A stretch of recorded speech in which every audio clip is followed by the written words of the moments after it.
दिए थे कि अलाउद्दीन ने कितना राजस्व लगाया था, कैसे राजस्व की वसूली करते हैं।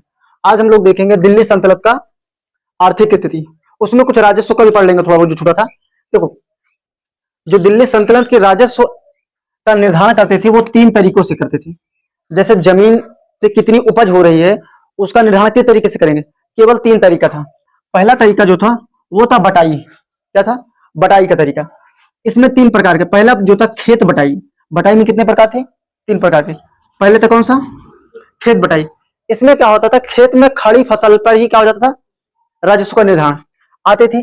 खेत की खड़ी फसल का ही क्या हो जाता था, बंटवारा। ये राज्य एवं किसान के सीधे डायरेक्ट बीच में था, कोई बीच में आता नहीं था, ना तो इक्तदार आता था, कोई भी नहीं। राज्य एवं जैसे खड़ी फसल है उसमें आकर के राजा निर्धारण कर देगा कि आपको इतना देना है, उस आधार पर। ठीक ना? ये कहीं ना कहीं गलत है मेरे ख्याल से, क्योंकि मान लीजिए आप खड़ी फसल का आकर कर दिए, फसल अभी लगी हुई नहीं, और 1-2 दिन बाद में बारिश हुई या कुछ चीज खराब हो गया या गिर गई, तो रहा होगा कुछ न कुछ लोग का। तो ये समझिए, समझ के नहीं समझिए, पहला कौन था? खेत बटाई, यानी ये जो पहली खड़ी फसल पर ही क्या हो जाता था, ये जो किसान का बंटवारा कर देते थे। दूसरा था लाभ बटाई, यानी फसल कटने के बाद, जैसे आपने यहाँ फसल काट लेते हैं ना, काटने के बाद उस पर जो टैक्स लगता था वो किस में आ जाता था, हाँ, लाभ बटाई पे। और तीसरा था रास बटाई। कैसा? रास बटाई। इसमें अनाजों का अनुमान लगा करके टैक्स लिया जाता था। कैसा कि हाँ, आपके यहाँ इतना अनुमान इतना निकल सकता है तो आपको इतना टैक्स देना पड़ेगा।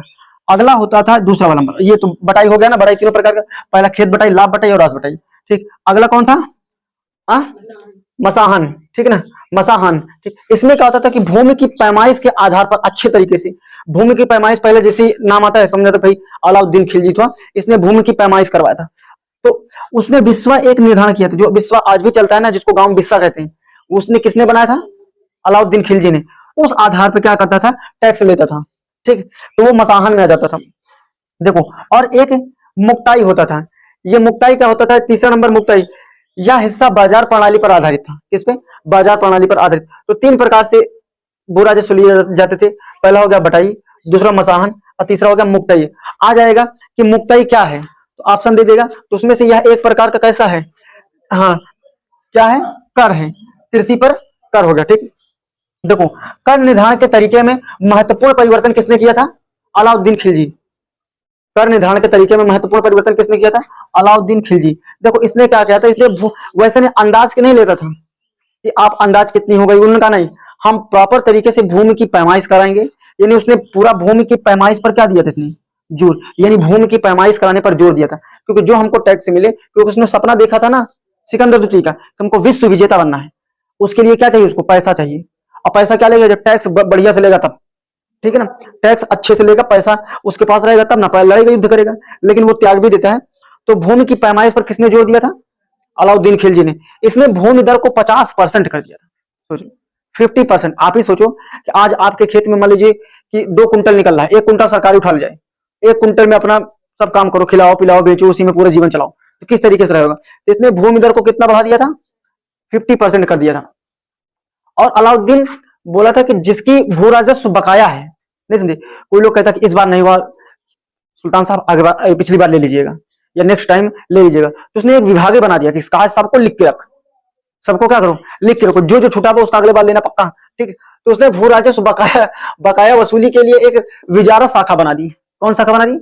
विजारत शाखा बना दी। यानी जो उसका बकाया कहते हैं ना, बकाया राशि के लिए उसने एक अलग विभाग बना दिया, जिसको कहते हैं मुस्तक राज। क्या बोल रहे थे? मुस्तक राज। ठीक है, तो इसने एक विजारत शाखा बनाई जो मुस्तक राज बाद में कहला दी। समझ रहे हो? तो ये मुस्तक राज किसके समय में बनी थी? अलाउद्दीन के समय में। अब आता है गयासुद्दीन तुगलकी, कहता है छोड़ो, भूमि की पैमाइश हमारे काम का नहीं है। इनसे भूमि की पैमाइश पर उतना जोर नहीं दिया था। यानी पैमाइश के तरीकों को छोड़कर, ठीक है ना, इसने दोबारा कौन सी प्रथा लाई? बटाई, जो हमने यहाँ पे बताया ना, कौन सा? खेत बटाई, लाभ बटाई, रास बटाई। इसने फिर वही अपनाया, कौन सा? हाँ, गयासुद्दीन तुगलक ने। ये समझो, बटाई को छोड़कर कौन गया था? अलाउद्दीन खिलजी। और अलाउद्दीन खिलजी की पैमाइश को छोड़ा किसने? गयासुद्दीन। फिर से बटाई कर पे गया। ठीक, हाँ, ये सबसे पहले नहर बनवाता है। कौन बनाता है? गयासुद्दीन तुगलक नहर बनाता है। इसलिए इसमें सिंचाई कर भी लेता है कि हम आपके लिए नहर बनवाए हैं, पैसा लगा है।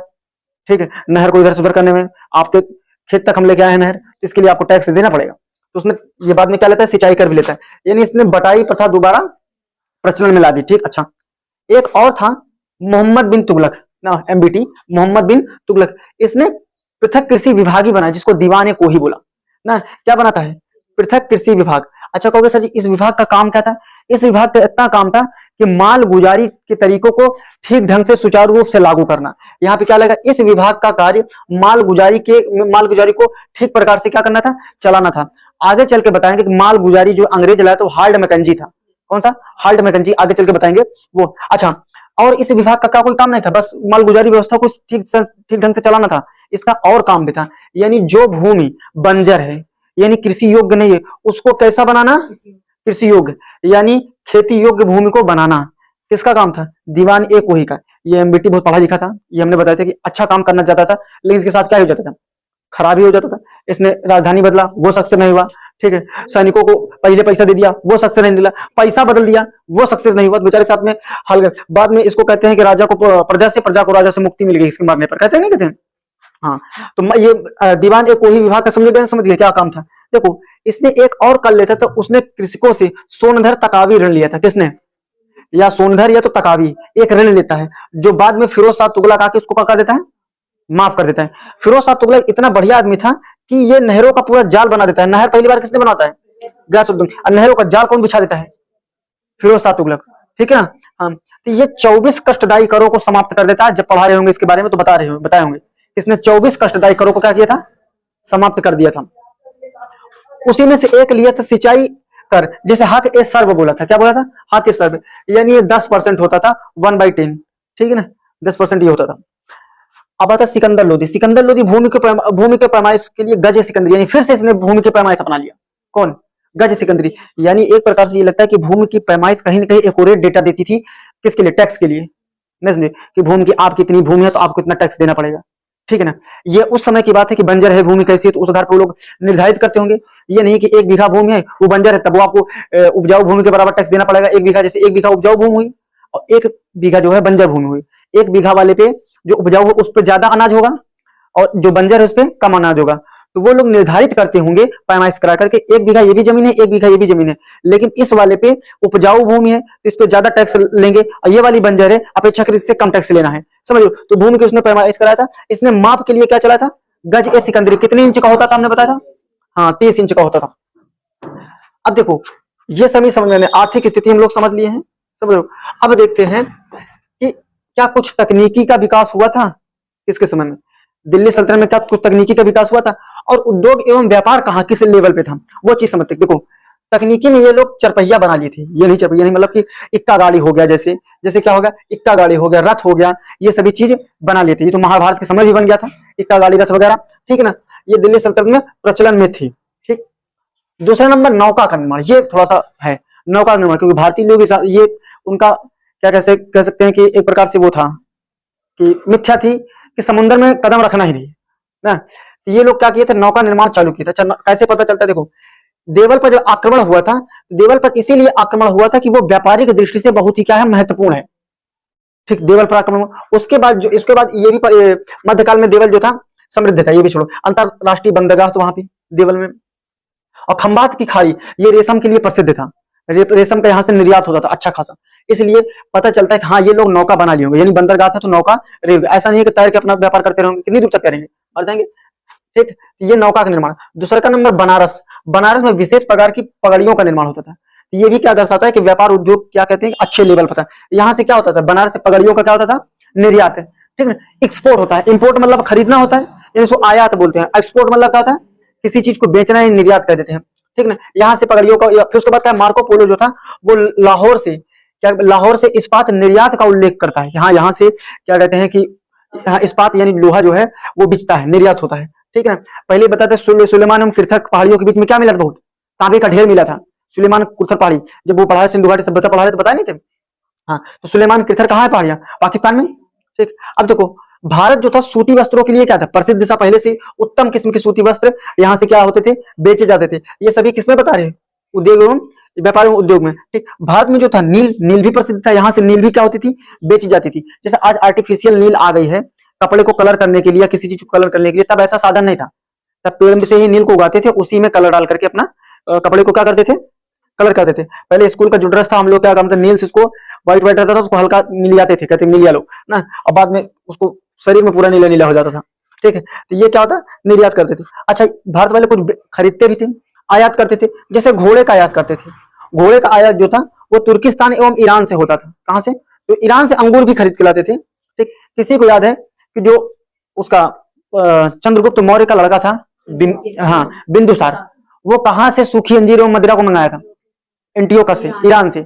समझ लो, इससे ये पता चलता है कि हाँ भाई, ये तो हम वहां पे तो नहीं पढ़ा रहे हैं, मतलब कि ये प्राचीन इतिहास नहीं पढ़ रहा है, लेकिन मध्यकालीन चल रहा है, तो यहाँ से भी अंगूर खरीद के आता था। और हथियार, तलवार वगैरह जहां कहां से सब एक गियर लगा करके जो घूमता था, तो ये पानी जो है नीचे से ऐसे उसमें सेट रहता था, वो निकलता था। उस प्रक्रिया को राहट कहते थे, यानी गहरे कुएं से पानी निकालने की भी प्रक्रिया चालू हो गई थी। ये सभी चीज हमको बाबरनामा पुस्तक में मिलती है। बाबरनामा किसकी आत्मकथा है? ठीक है ना? हाँ, तो ये जो है बाबरनामा में ये सभी व्यवस्था मिलती है। चरखे, चरखे बताते हैं, चरखे का भी उल्लेख मिलता है। सूत करता था गांधी जी जो चलाते थे, चरखे का भी उल्लेख मिलता था। अच्छा, किस किताब में मिला था? एक किताब थी फतुह उस सलातीन, ठीक है, ये बुक का नाम था, इसे लिखा था इसामी ने। उस पुस्तक में चरखे का भी उल्लेख मिलता है कि हाँ, दिल्ली सल्तनत में चरखे भी थे, चरखे से सूत कतरा जाता था। देखो, इसमें सबसे बड़ी जो उपलब्धि थी दिल्ली सल्तनत कालीन की, वो कागज। क्या था? कागज का प्रयोग। कागज को प्रयोग जो था अमीर खुसरो किया था। कौन कहते हैं? अमीर खुसरो। ऐसे खड़ी बोली का जनक भी कहते हैं, सात सुल्तानों का काल भी देखा है ये। ऐसे तूतीय हिंद भी कहते हैं किसे? अमीर खुसरो को। अच्छा, कागज कागज अगर पूछेगा विश्व में सबसे पहली बार किसने बनाया था, तो चाइना ने। ठीक, तो कागज का जो आयात होता था, ठीक ना, वो दिल्ली, ये कहां से? चीन और यूरोप से आता था। ठीक, अच्छा, कुछ यंत्र थे जैसे समय सूचक यंत्र। पहले आज के समय में घड़ी वगैरह तो नहीं रही होगी, लेकिन फिरोज शाह तुगलक कुछ समय सूचक यंत्रों को बनाया था। जैसे किसी को काम करना है, किसी को बोलेगा आप, जैसे आज 1 घंटा 2 घंटा 3 घंटा निर्धारित हो गया, क्या पहले ऐसा रहा होगा? नहीं। ये एसआई प्रणाली के आधार पर 1971 में बनाया गया था ना, सिस्टम ऑफ इंटरनेशनल के हिसाब से 1971 में ये सभी चीजें बनाई गई ना। तो ये जो है, क्या पहले घंटे रहे होंगे, दिन रहे होंगे, महीने रहे होंगे? ठीक, रहे होंगे, लेकिन उस तरीके से कुछ ना कुछ अलग रहा होगा। तो समय सूचक यंत्रों को किसने बनाया था? बनवाया था, मतलब इसके समय में, फिरोज शाह तुगलक समय में कुछ समय सूचक यंत्रों को दर्शाया गया था या उसमें मिला। भारत में रकाब एवं नाल, नाल जो होता था घोड़े के पैर के नीचे लगाया जाता था, इसीलिए वो चलते थे तो आवाज करते थे। ठीक है, ये भी क्या कहते हैं, भारत में मिला। उसके बाद धातु, जो धातुओं का प्रयोग था उसमें से अधिकतर लौह धातु का प्रयोग बढ़ता चला गया। अच्छा, लौह उद्योग भी बढ़ता गया, क्योंकि तलवार हो गया, भाला हो गया, कवच हो गया, ये सभी चीजें क्या होती थी? ये लौह से ही बनती थी। जैसे सैनिक हो गया, पूरा पहनना है उसे, तो ये बंगाल, अफगान, बंगाल हो गया, अहमदाबाद हो गया, दिल्ली हो गया, इन सभी में इन लोगों का ज्यादा प्रयोग हुआ दिखा हुआ है। अगला एक इब्न बतूता था। ठीक है, इसने बताया था कि संसार की सबसे बड़ी व्यापारिक मंडी जो है वो दिल्ली है। इब्न बतूता क्या बताया था? संसार की सबसे बड़ी व्यापारिक मंडी क्या है? दिल्ली है। ठीक, और उसी में दौलताबाद था, ये मोतियों के लिए क्या था? प्रसिद्ध था। ठीक, ये कुछ क्या कहते हैं कि ये चीज समझा ना, समझा। अब हम लोग देखेंगे दिल्ली सल्तनत का कौन सा कला? स्थापत्य।